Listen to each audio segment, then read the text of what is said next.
Hello, it's Anna and Sophie from Soundyard here. We make Chris Skinner's Countryside podcast, and we've got something very exciting to share with you.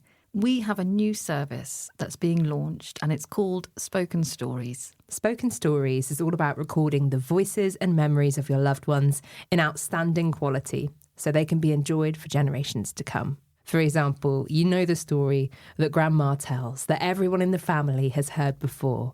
Well, Spoken Stories is about getting those stories down and preserving them for your family history. Spoken Stories is about gifting someone the time to capture these personalities and unique voices.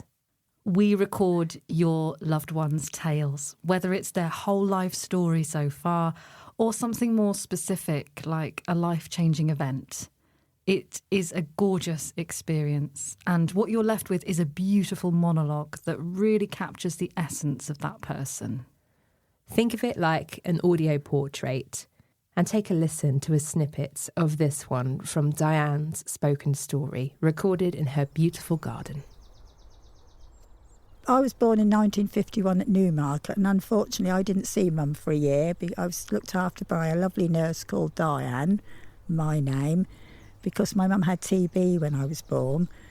And so my mother never worked because with her problem with her, lungs, she had to go and have it sort of pumped up every so often. She used to do a lot of dressmaking, so she always made our clothes years ago. But yeah, she was a lovely mum, yeah, and Dad as well, yeah.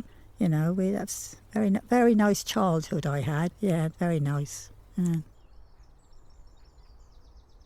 I got married February the 16th, 1974. The weather was gorgeous. I ended up having putting a big sort of T-shirt under my wedding dress I didn't need. I had a lovely one of those transparent umbrellas in case it rained, and it was just a beautiful day. I think I'm always sort of quite cheerful. I mean, if I go down the Luke and deliver some eggs to somebody, I'll meet somebody and chat, and then Paul say, "Where have you been?" I said, "I've been chatting to people." That's just my way. That's just how I am. We've always lived here. We had this built in 1974. They put the footings down in February and we moved in the August. Years ago, I used to go around the village on a bike, and when I had Ian, he'd sit on the back. We live in a lovely area. We've got lovely neighbours. They help us all out, which you all do with neighbours, and that's very, very nice. And as I said to Paul, I'm hoping we can keep this place on until, well, I don't want to move from here until I go out in a brown box. I hope that's not too soon. If you'd like more information about Spoken Stories and to take advantage of our special introductory offer, you can head to www.soundyard.org/spoken stories. And keep listening after this episode with Chris, and you'll hear another example of a spoken story. It's a view of the world from a 6-year-old. Morning, everybody. I'm farmer and nature lover Chris Skinner, and Matthew Gudgeon is joining me later this morning. It's a kind of a mini celebration, as I think this is going to be episode number 50 of this Countryside podcast, nearly a full year of visits here to High Ash Farm. I always like to include a smile in our podcast. Rat, my terrier, is a constant source of amusement with his peculiar antics. This week's harvest is in full swing all across the UK, especially where cereals, wheat, barley, rye and oats are grown, and media attention has focused on farmers themselves. Farming from the outside looks like an idyllic occupation, but with increasing industrialisation and technology and with an ageing workforce, idyllic might not be quite the right word to use. Stressful, probably more appropriate.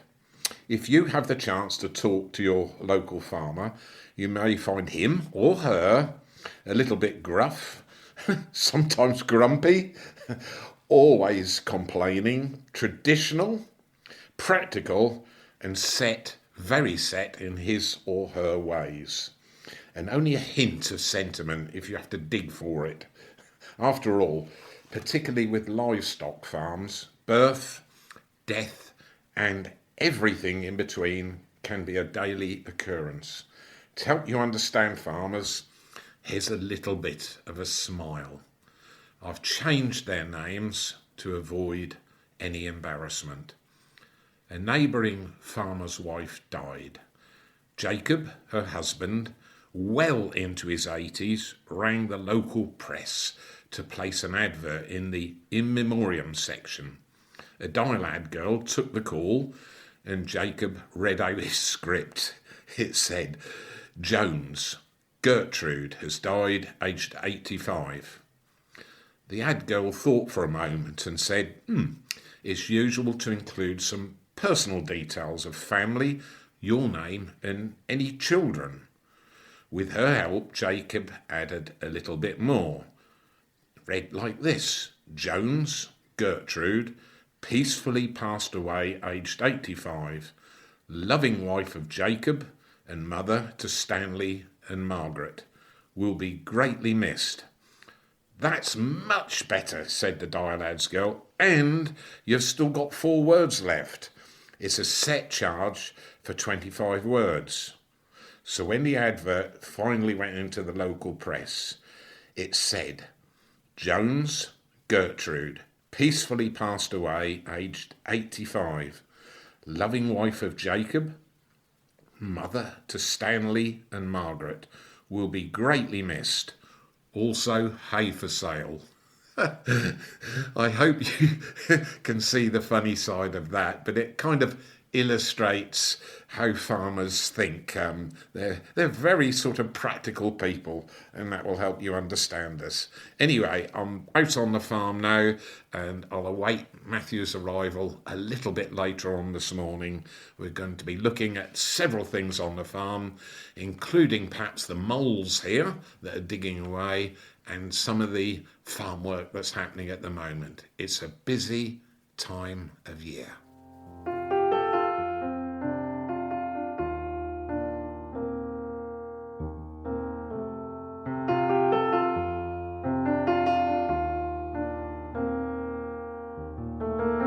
Chris Skinner's Countryside Podcast with Matthew Gudgeon.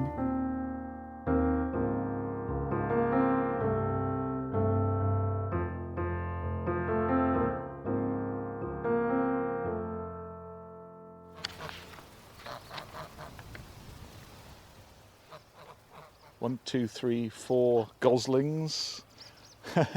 It doesn't seem many weeks ago since they were tiny. No, little balls of yellow fluff, and they're now about 3 months old, Matthew, and they look same size as the very venerable step-parents, I suppose we call them, Quasimodo and Mildred. One is 26 years old and the other's about 24. She's a real youngster compared to him, but the young ones are really good guard dogs already. If anybody's about at night, the whole lot sort of fill the whole farmyard with alarm calls. It's quite amazing. Well, Mildred's been a very good mother, hasn't she? She's taken them under her wing, so to speak, and she'd been incubating a batch of eggs, which were all infertile. I think Quasimodo's past it, to put it politely. And, oh dear. Well, he's a quarter of a century old and a bit, so he's done well. But year after year there were eggs, but no children. Correct, yes. So I took pity on them and I purchased 4 Emden Cross goslings, so they're the same breed, white or mainly white, and I don't know if they're ganders or geese yet. I don't know if they're, in other words, male or female, and it's impossible to tell, so I'll have to wait till next spring. So we'll just see how they develop, but we've had a question as well here, because we're standing on my front lawn, I suppose you'd call it, if you can call it that. It's a little bit rough and ready, but it is a lawn. You've got chickens hatching and geese roaming around, and a few little mounds here, which brings me to what Tamsin writes about, all the way from Tasmania. Hello, Tamsin. And it's another cold and windy day, she says here. Winter, of course. We're not in the least bit envious. Well, you get your fair share there, Tamsin, don't you? It occurred to me, though, she said, that I don't think I've ever heard you speak about moles. Is that because you don't have them there? And if not, what role do they play in the ecosystem, and what is filling that niche on the farm?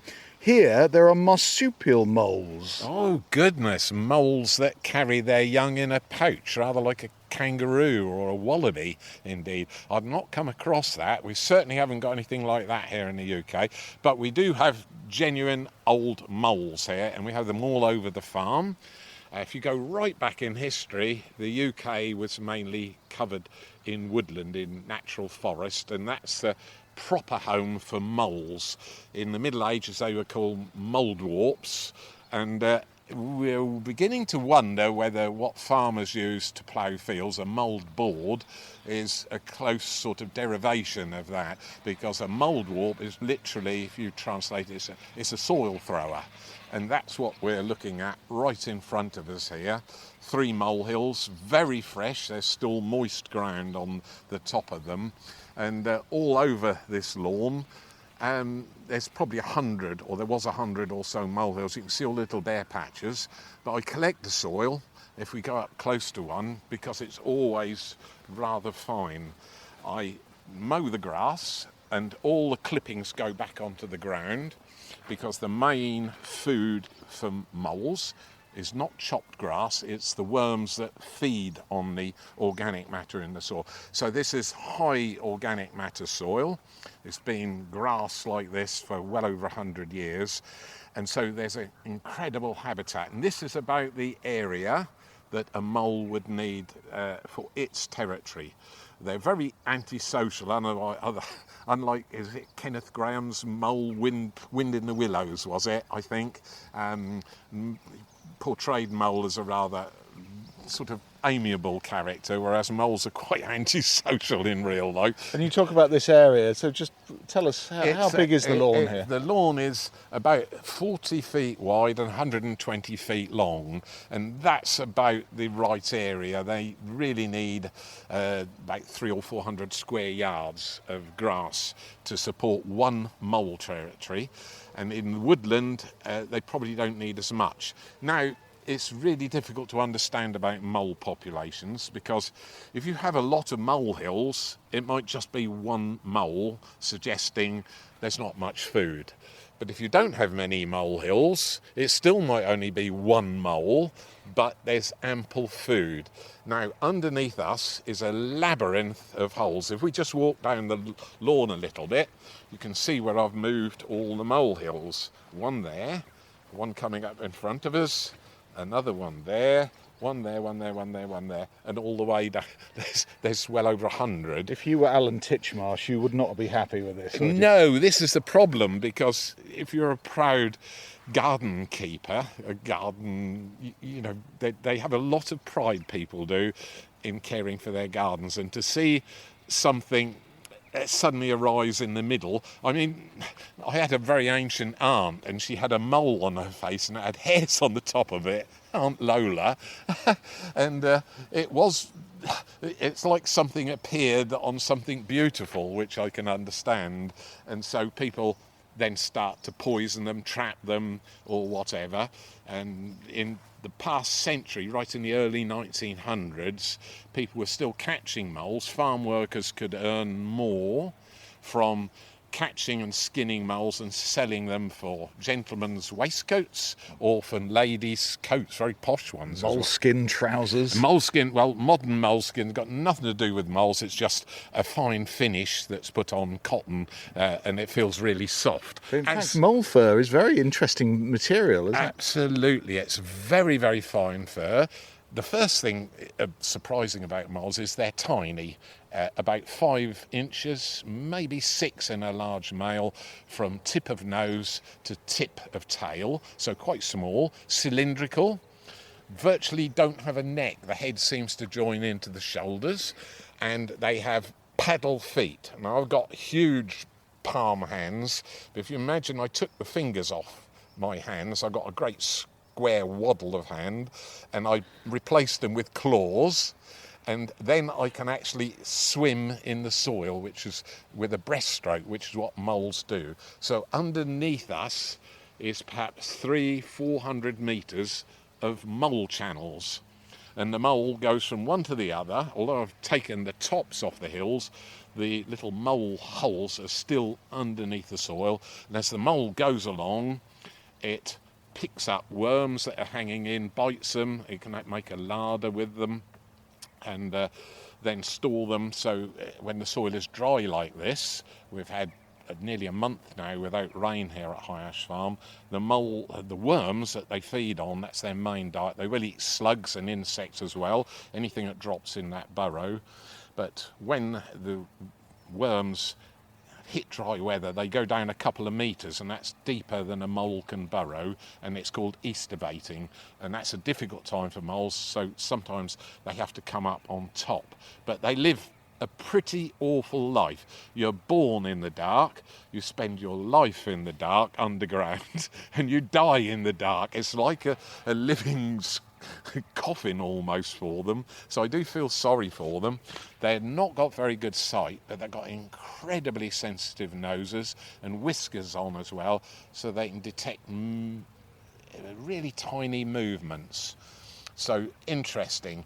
So as I said, they're pretty antisocial, but during part of the year, in February and March, the female might accept a male. He will leave his territory and run across the ground, find one of these runs, and if a female's in it and receptive, she'll become pregnant and she'll give birth in April, May, but she'll have a special molehill that she makes, and it's a humongous mound. There was one just over here, you can see the remnants of it. That would cause Alan Titchmarsh to lose the rest of his hair probably, and it's about 2 foot across, and it was best part of 2.5 foot tall. There was an awful lot of soil, but I left it to remind me, because I knew one day I'd cover moles, which I haven't done in all the podcasts that I've done. And that's called a fortress. And underneath there, the babies would be born at ground level, not underground, but there'd be a little grass nest in there, so it's quite vulnerable. Foxes can dig them out, and the baby moles are born blind, pink, no fur on them, and the mum only suckles them and looks after them, and her day is divided into 4. So one human day is 4 mole days, if you like. So they have 8 hours at a time, really, 4 of which is digging, 4 of which is resting, because it's quite strenuous work. So, yeah, it's between 3.5 and 4 of our days to 1 mole day, and so I absolutely love them. I don't do any control of them, and you can see my lawn. There's, it's not too shameful, is it? Oh no. Apart from all these scars on it where there's nothing You keep growing. it mowed. Yes, I do. That's why you have to flatten them out, I suppose. That's right. Well, I will use a board sometimes and pull across, and I call it a mould board because, as I said, the ancient word for mole is mouldwarp or soil thrower. But really love them. But we go back not quite so far in history. We had, was it Kim Philby who betrayed M15? He was a mole, wasn't he? Because he kind of worked, he was like a spy, he worked underground, didn't he? He was a Russian spy in MI5. MI5, I call it M15 after motorways, yes. Sorry, I come from Norfolk, You'd have failed your spying test straight away. I certainly would. Yes, he was one of the 4 spies. Yes, Cambridge. he was, but we've used that name for working underground unseen, but still present for a modern day spy. So there we are. And you can go back a little further in history. I think early 1700s in February, the 21st, one particular year, early in the 1700s, King William of Orange was riding his horse. The horse was called Sorrel, and he's on Hampton Court, and the horse tripped on a molehill, and he fell off. But he didn't kill himself, but he broke his clavicle, his collarbone. But the clavicle became infected, and 3 weeks later he died as a result of that little furry black mammal that's underneath there. A mole killed our king, William of Orange, that was, no less. So don't underestimate the humble mole. No, and enjoy having them because it's an underground subterranean mammal. You don't see them very often. You might occasionally see a dead one. foxes and cats will catch them and kill them, but often not eat them, which is surprising. So I haven't ever heard of anybody eating them, but years ago, as they said, you used to skin them and use the pelts. And a sign of a good gamekeeper, he would have a gibbet where you'd hang all your pests and everything that you caught that you didn't want on the farm or on the estate where shooting occurred. And remember, if you have molehills in the pasture, it would blunten the blades and cause all sorts of problems as well. And so a good gibbet would have 20, 30, 40 moles in there, and the gamekeeper would make his own little traps from a piece of willow bent over and a kind of snare put across the run. Although these are quite deep burrows here, moles will also dig just under the surface in poor soil or when it gets very dry, and they can go along at quite a rate. So there we are, a little bit of the history of the mole. So thank you, Tamsin, for that. I love sort of questions like that where I can link into what's here at the farm and go into a little bit of the history. And there's always lots more, so I could talk for ages on moles, but we got to go to the top because I can hear the mower just starting up, and that's a really fresh molehill there. Yes, the soil's dark, isn't it? It's still damp. So just to prove how good it is, look, I'm just going to go down, look at this, just pure velvet. It's heavy clay soil. You can see all the little root structures, look, in the soil that help to break it up. And if you notice around the edge of my fingers, the soil is in tiny little lumps. They're called crumbs, and that's a good crumb structure. And farmers have realised that, and they try to copy moles. So we have a special machine on most farms on heavy land and in the brecks as well, where the light sand is quite permeable there, and there's clay underneath it. And they'll use a machine called a mole drainer, and you pull that behind a tractor, and it's a very thin leg which goes through the soil, and at the bottom of the leg, which is about 3 feet long, you'll have what's called a soil expander, and that opens up a little slot which represents a mole run under the soil, and you back over a ditch to start it off and then drive away. Particularly effective on clay soils. It's a cheap form of drainage, and they're called mole drains, and that's what's under this lawn. And honestly, it's clay here, but it never has water laying on it. There we are, the benefit of having a mole. I stand by them. I'm not a cat or a bat. I am a mole and I live in a hole. Yes, I knew you'd come up with something droll like that. Well done. Do you remember the song? I do, yes. I expect you've got it in your record. Yes, well, you say it with a very low voice. I'm a mole and I live in a hole.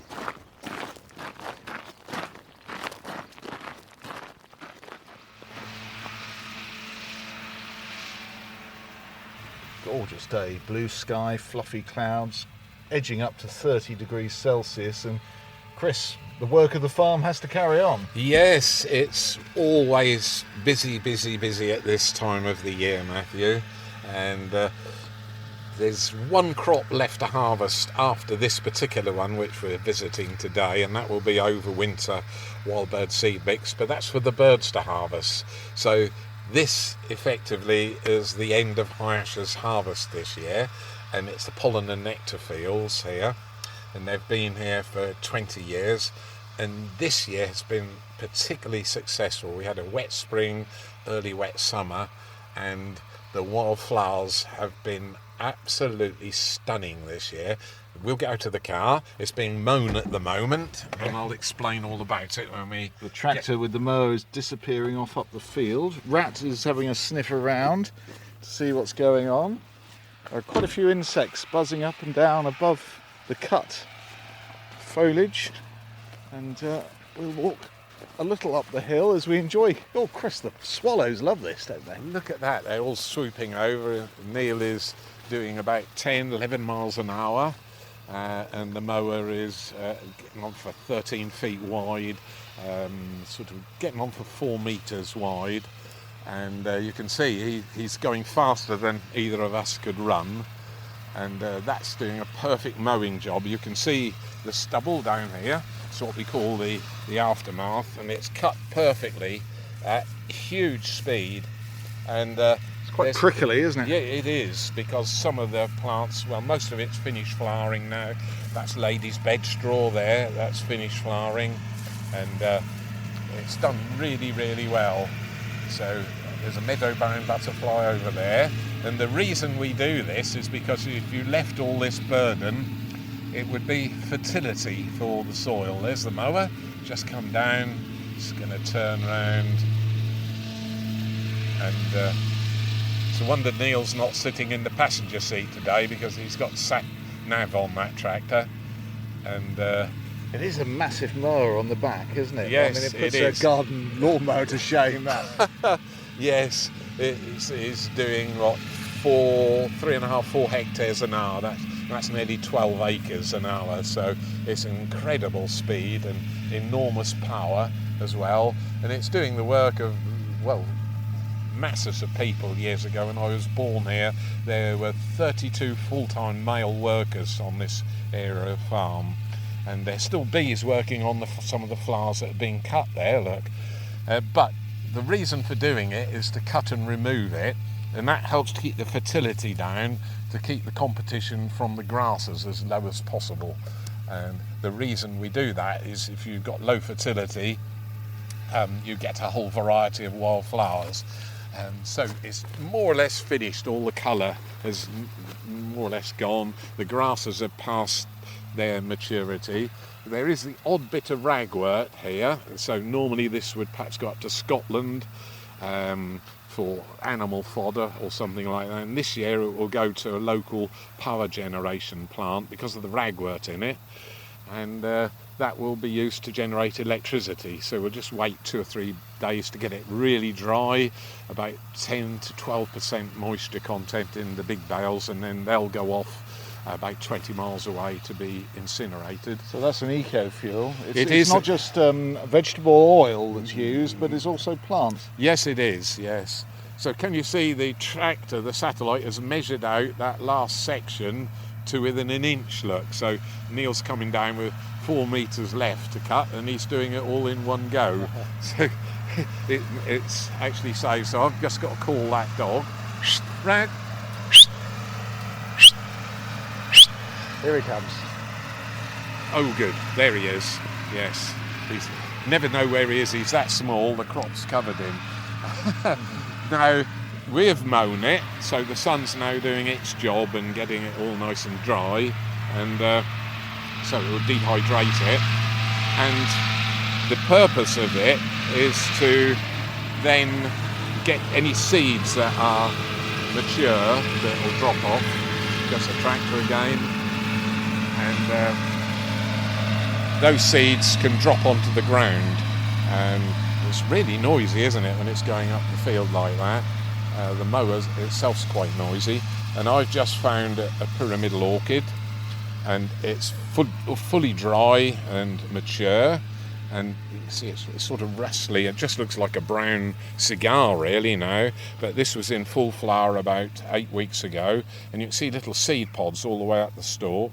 And I think I told you in a previous podcast that we did that orchids don't really have seed, they have kind of dust, and I'm going to try the impossible and see if I can get some of the so-called seeds out. We'll just see whether I can, and because in each seed pod there'd be 10 or 15,000 seeds, and I think the wind has just blown them off my hand. I'll have another go with another pod. There we go, pull one off. Just see if I can open it up carefully. It's incredibly small. It's like the tiniest dust. You can just see some. That's really difficult. It is. I can just feel it under my finger. It's almost microscopic, so you can't see it. And that's the reason that we use the hay turner on it, the tedder we call it, which throws the grass out a long way, and it's really quite a violent machine, and any seeds in the orchids or the oxeye daisy, which will now be on the ground, there's tall meadow fescue, the grass seeds will all drop on the ground when the mower comes down, and as he comes away, it's a wonder we've not got red kites here, because if any small mammals get killed by the mower, the red kites come in and hoover them up. So I'm just watching the sky as we're talking, but as Neil is mowing, he's disturbing lots of insects. We're just going to move out We're of in the the way. way. The sat because nav has decided that we're in the way now. We're in the way. That won't be the first time that's been said about me. Rat, would you come here? I think he's all right there. And so we throw the crop up into the air, and the seeds come out, and goes the mower. Goodness me. Wow. And what's happened is Neil's disturbed the insects to such a degree that we have a following of swallows. Come in from every direction. They've heard the sound and they're all around us and following the mower up the field, rather like gulls from years ago would follow a plough.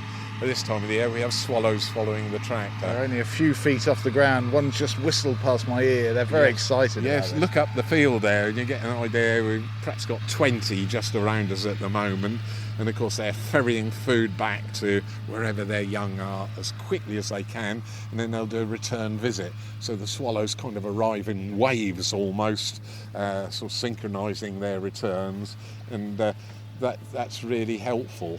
So there we are. That's sort of modern agriculture for you. So we've got perhaps 60 acres to cut today, and then we'll leave that batch to dry, and then we'll do another batch in another few days' time and get it all baled up and removed. And that's the beginning for next year's wildflower display. But it's done to keep the fertility as low as possible, and that's what's made this particular area of wildflowers so successful. You can see there goes a molehill just gone through the mower. And you see that little cloud of dust? That's the molehill. The mole will be quite safe because it will be very sensitive to the vibrations from that tractor. So there we are. So Neil is that classic one man who went to mow a meadow. Exactly that. He went to mow a meadow, but he's got a dog with him at the moment. But mine's sitting in the truck here, which is... Oh, he's decided. He's decided to play safe. Well done, Rat. Good boy. It must be warm. His tongue's hanging out, so...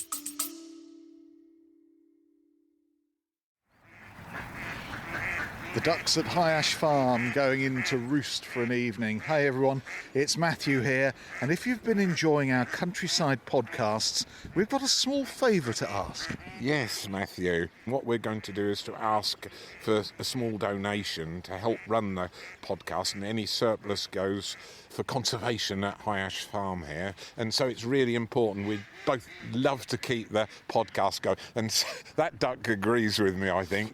Well, it's straightforward to donate. You can make a one-off donation or set up a small monthly contribution, and the address is highashfarm.com/podcast. We're hugely grateful for any support. It means we can keep sharing the stories of the countryside, which I love doing each week, but it's that small amount of cost we need to cover. So thank you very much in advance.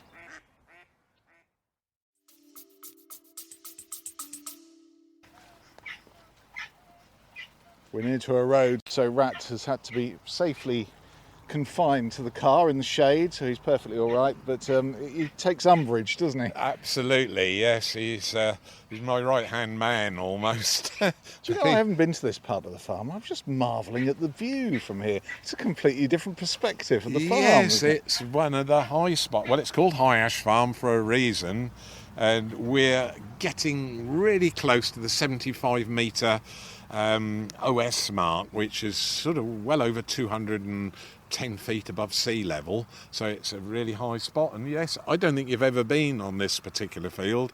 It's heavy clay. Well, the main TV mast for Norwich and Norfolk is at Tackleston. Yes. And that's quite a few miles south of Norwich, and we can see it sticking out there, Yes. high up into the sky, as clear as a bell. Yes, right down to the horizon there, because they've chosen that spot. The early BBC engineers chose another high spot down in South Norfolk, and the next one would be, I'm just trying to think, it's down in North Suffolk. It's There's a Martlesham, I think. Martlesham, you've got it, and that's a fascinating area with a big ball bearing at the bottom, so that it can actually move round on its stability cables. But you can see right down across south west Norwich, across Eton there, and going right through, and almost can see at one particular angle to the North Norfolk coast from where we are. So incredible. It's a really unusual field. It used to cause a nightmare for the horses. It's because it was called Dirty Close, and it's really heavy clay, and a gas main went through it about 30 years ago, a big 12-inch diameter main. And when the trenches were going along, there was a huge bang, and one of them came to a complete stop, and it hit a flint down at the bottom of the trench, about 2.5 metres down into the clay, which is quite deep. And they got a little digger in and pulled the flint out, and it wasn't little.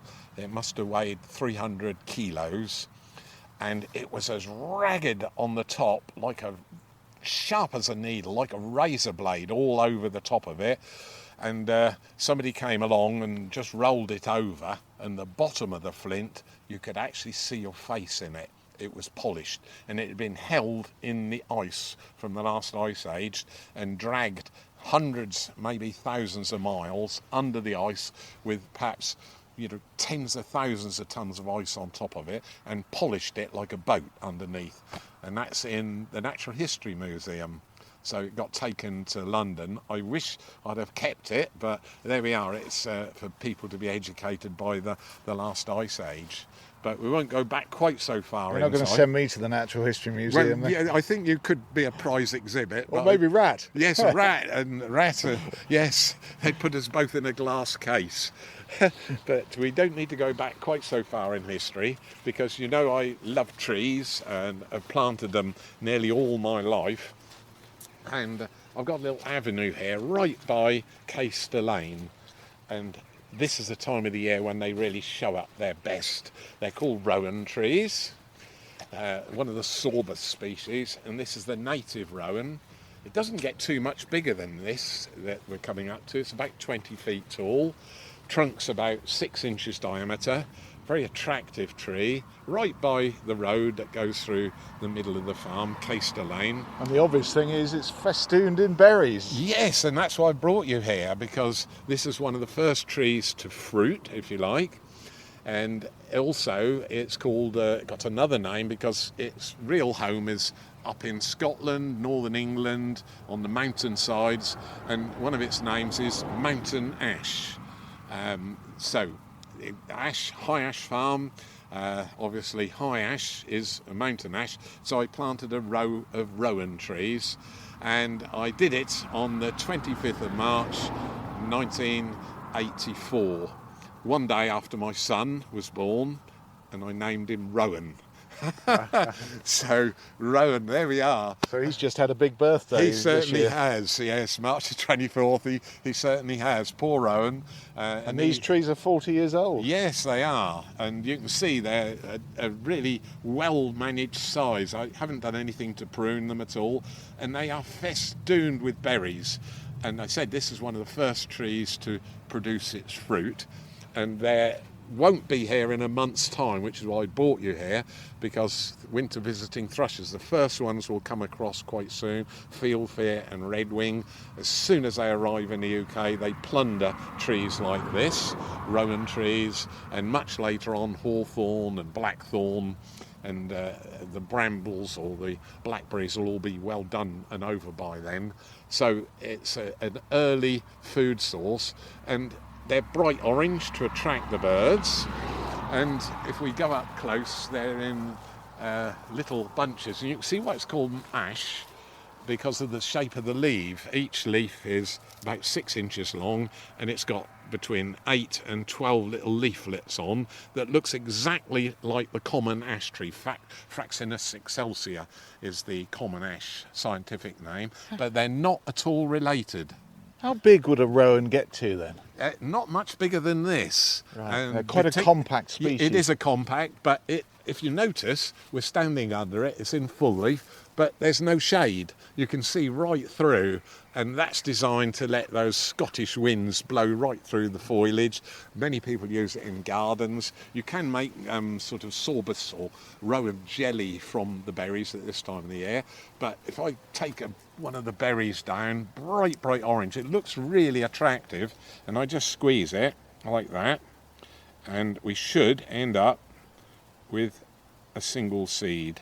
There we are, here it is. Got a peach-coloured sort of juice in the yes, midst of there that is. very quite red orange. Almost orange in there. There's the seed. Now, birds will eat that, but the rowan doesn't want, as a parent, doesn't want its children underneath it. So these seeds go through the bird's alimentary canal and obviously come out the other end.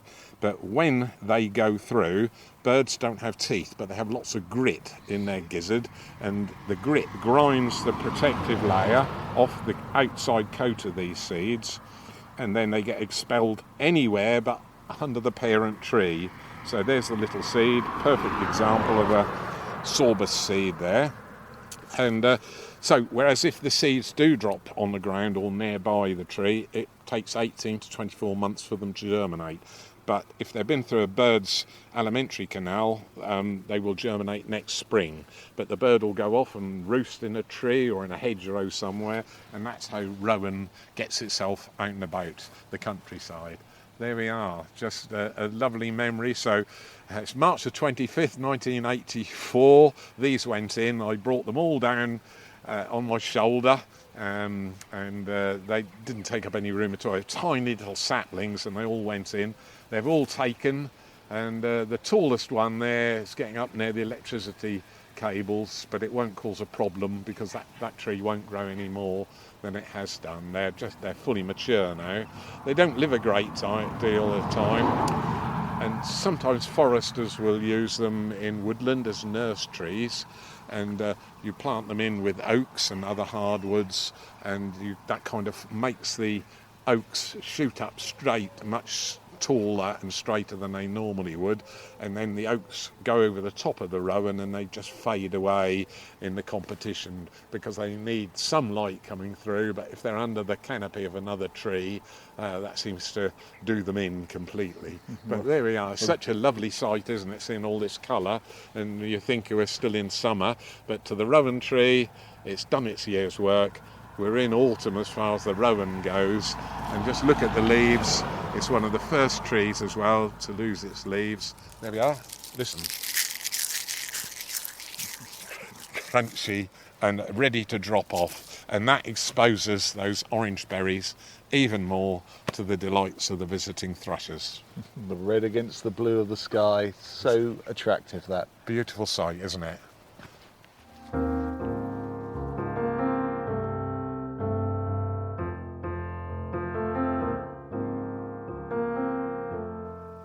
Let's just finish with some of your questions emailed in, and hello to Kerry. Talking of orange things with that lovely rowan, Kerry has sent us a photograph, attached a photo of something orange I took while photographing wild roses. It reminds me of a piece of rolled orange woolen felt. Please, could you tell me what it is? Looks like a little caterpillar underneath a leaf there, doesn't it? Yes, I've had a close look, and it's a nettle leaf. And you're completely right, Matthew. It is, or rather was, a caterpillar. We have a number of species of wasps here at Hyash Farm, and they're predatory wasps. And what they do is the females lay an egg in a caterpillar. And the egg is as gruesome. This is a little bit after the 9 o'clock watershed, really. Parasites. Exactly. It parasitises the caterpillar and eats the caterpillar, which was either a peacock butterfly caterpillar or a red admiral. It's quite a large one, and it eats the inside out until there's nothing left, and all that's left basically is the former skin of the caterpillar, which for some reason has turned orange and completely transparent, so there's nothing inside it. I'm sorry to give you a gruesome end to such a lovely picture, but the nettle plant is the food plant of many of our butterfly species. The caterpillar could have even been the offspring of a small tortoiseshell butterfly as well. So well done. There we are. Now here's one from Mark Linderson, who's blaming you for something, Chris. You've got him into moths. We were talking about moths on the podcast, and Mark has dug deeper. He belongs to a moth, he certainly logged on to a sort of moth forum, people discussing moths. He says apparently moths are more compelled towards the light rather than attracted to it. And someone said it's still a scientific mystery, which is what we like, really. We don't want to know all the answers, do we? But they talk about mimicry as well. Moths that look like bees, even sticks. And what else have we got here? Red light attracting them as well. Pollution is a big thing, and a poet on the programme talks about using red light to... Yes, I've heard of that before, because moths can't actually see the red portion in the light factor, so if you're watching for moths at night, but when using a moth trap, you will use a really high intensity halogen bulb in a moth trap, and that attracts the moths. And we've been moth trapping here at the farm during the last month as well, Matthew, and moths are fascinating, and why some of them are so beautiful. I remember a previous year I got called down to Foxes Grove, one of the areas of woodland here at High Ash Farm, to visit the moth trap as they were opening it up. And the first moth they brought out, the gentleman who looked like a moth, had a huge smile on his face. I'll never forget it. And he said, "That's a Merveille de Jour." And I actually looked at it, and it looked like the most exquisitely designed piece of wallpaper on the top of it. It was green and black scrolls all over the top of it, and it was just extraordinary, and I've been captivated by moths ever since. So I bought a good moth book for identification, only to discover there's about 30-40 British species of butterfly that you like to see in the UK, and you can multiply that by about 100 times for the number of moths, including micro. There are thousands of them. Some look identical to others, and some do mimic bees. And that's brought me on to the end of the podcast, because in my hand, Matthew, I have two beekeepers here at High Ash Farm, two apiarists, and one has quite a few hives, and the other's a sort of start-up amateur, and he makes me laugh. He calls himself Callum, the crap beekeeper. That's his description of himself. And he started off this year, and he'd been going a few weeks, and he lost a swarm straight away. That's a bit careless, isn't it? Oh dear. And a neighbour rang me on the other side of the farm. She said, "I got a swarm in my garden. Would somebody like to come and collect it?" And I sent Callum down, and the swarm has done really well. There's an old motto with beekeeping: swarm of bees in May is worth a load of hay, swarm of bees in June is worth a silver spoon, and a swarm of bees in July isn't worth a fly. So it was in April, actually, the swarm took off, and this is the result. So I've got a pound of freshly extracted honey. It's absolutely beautiful, and it's from the High Ash Farm pollen and nectar fields, just where we were. I can't wait to have breakfast. That on my toast. On your, Thank you, Callum, as well. Yes, Callum, thank you very much indeed. Very generous, and so we've got a pound jar each. No label on it. He's filtered it, but he assured me it hasn't been pasteurised. It's the real thing. That put hairs on your chest, Gudgeon. Reminds me of a Benny Hill song, "Pasteurised is best." Pasteurised. I'll be happy if it gets up to my chest. Yes, good old Benny Hill. Well, thanks for the honey. I mean, that's terrific.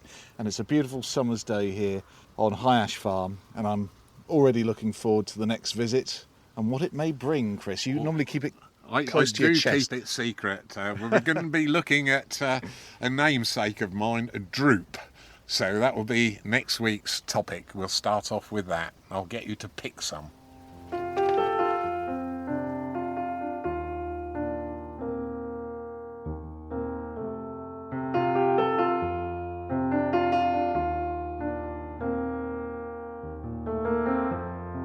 This is a Soundyard production. Music is by Tom Harris.